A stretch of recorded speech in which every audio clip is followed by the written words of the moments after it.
এটা তো বুঝে হসপিটাল ডিউটি করে কাইন দিতেছে পারতেছ না তোমরা আন্দোলনে ওই আরে স্যার ও স্যার দাও ওই একজন স্যার দাঁড়ান পুলিশ আছে বলতাছে ও দাঁড়াও বলতাছে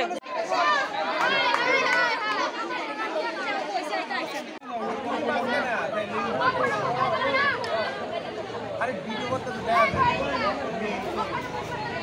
তোমাদের এই আন্দোলন আজকে পাস করার দাবি। কেন পাস করার দাবি? তোমরা পরীক্ষা দিছো না? আমাদের ভুল রেজাল্ট প্রকাশিত করার জন্য। তোমাদের কি হইছে? আমাদের ভুল রেজাল্ট প্রকাশিত করার জন্য। কিভাবে বুঝলা তোমাদের ভুল রেজাল্ট? প্রতি বছর এরকম করছে। উদ্দেশ্য তোমাদের এই আন্দোলন? আমাদের ভুল রেজাল্ট প্রকাশিত হয়েছে। কিভাবে বুঝলে তোমাদের এই ভুল রেজাল্ট? ত্রিপুরা ইউনিভার্সিটি আন্ডারে প্রতিষ্ঠা করলে তার মধ্যে প্রায় 19,000 এক্সাম দিছে, মাত্র পাস করছে 3,000, বাকি সব ফেল। আমরা তো ফেল করার স্টুডেন্ট না, আমরা সব এক্সাম দিছি, ভাইবা দিছি, অ্যাসাইনমেন্ট দিছি, ইন্টারনাল দিছি, মানে টাইম টু টাইম সব কিছু দিছি, তারপর আমরা পাস করাইছেন, ফেল করাইছে। আমরা একটা সাবজেক্টে দেখা হলো কথা, সব সাবজেক্টে রিয়াল দেখা হয়েছে। তোমরা কি পুরো কলেজ আজকে সবাই? আমরা সব সেকেন্ড সেমিস্টার স্টুডেন্ট, আমরা সেকেন্ড সেমিস্টার উইথা গেছি, ইন্টারনাল এক্সাম দিলাইছি, ভাইবা দিলাইছি, তারপরে মার্কও দিলাইছি আমরা। তারপরে তারা রেজাল্ট আউট করছে 6 মাস পরে, দেরি করে তারা রেজাল্ট আউট করছে। আমরা সেকেন্ড সেমিস্টার এক্সাম আগে আমরা তারা রেজাল্ট আউট করছে। তোমরা কি চাও এখন? আমরা এখন চাই আমরা কোয়ালিফাই করে দেওয়া হোক, আমরা থার্ড সেমিস্টারে ব্যাকলেট।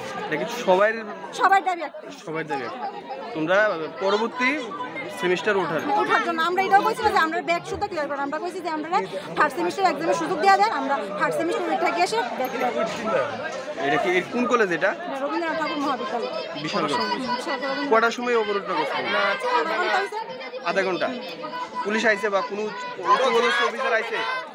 কোন উচ্চপদস্থ এখানে প্রশাসনিক কর্তারা আইছে এখানে? আইছে, পুলিশ আইছে। কি কইছে? শুধু জানছি আমরা। তোমরা কি আন্দোলন চলবে? বাইরে বলা তখন দেন আমরা আন্দোলন চলবে। কেন তোমাদের এই অবরোধ?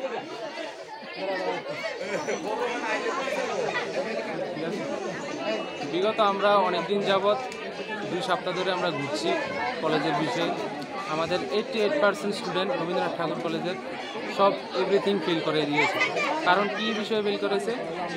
বিষয়টা হলো আমাদের যে 18 মাস বিগত আমাদেরকে এইভাবে ঘুরাইছে, ঘোরানোর পরে তারপর আটকা করে আমরা সেকেন্ড সেমিস্টারে উঠছি, ওঠার পরে আমাদের আটকা করে রেজাল্টটা দেওয়া। কি ঘুরাইছে? কি ঘুরাইছে? ঘুরাইছে আমাদের এক্সামের বিষয়ে নিয়ে। মানে এক্সাম টাইম নিয়ে ঘুরাইছে নাকি? টাইম নিয়ে অনেকটা সময় লাগাইছে।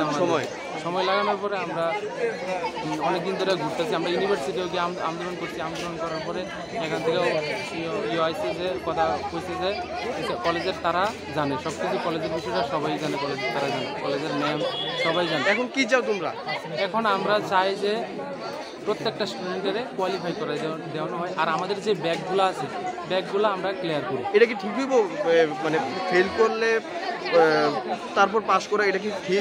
ফেলের কথাটা যেটা সব ক্লিয়ার। মনে করেন আমি আরও 10-15 জন মিলে আমরা গজমূর্খ, আরও স্টুডেন্ট কি গজমূর্খ নেই, তারা তো ভালো নাম্বার পেয়ে পাস করার যোগ্যতা রাখে, তারা লোক কেন এমন করা হইল? তোমাদের মূল দাবি কি?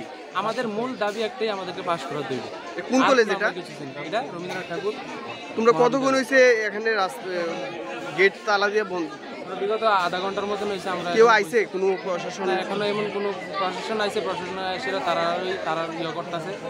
যদি তারা না মানে তোমরা পরবর্তী কি থাকবো তোমাদের? আমাদের পরবর্তী পদক্ষেপ যেটাই, আমরা কলেজ তালা, আমরা আন্দোলন আমরা স্টার্ট রাখবো। আর একটাই দাবি তোমরা? পাস করে দিতে লাগবে। হ্যাঁ, এটাই আমাদের দাবি একটাই, আমাদেরকে কোয়ালিফাই করতেই হবে। কোন কলেজ এটা? এটা রবীন্দ্রনাথ ঠাকুর মহাবিদ্যালয়।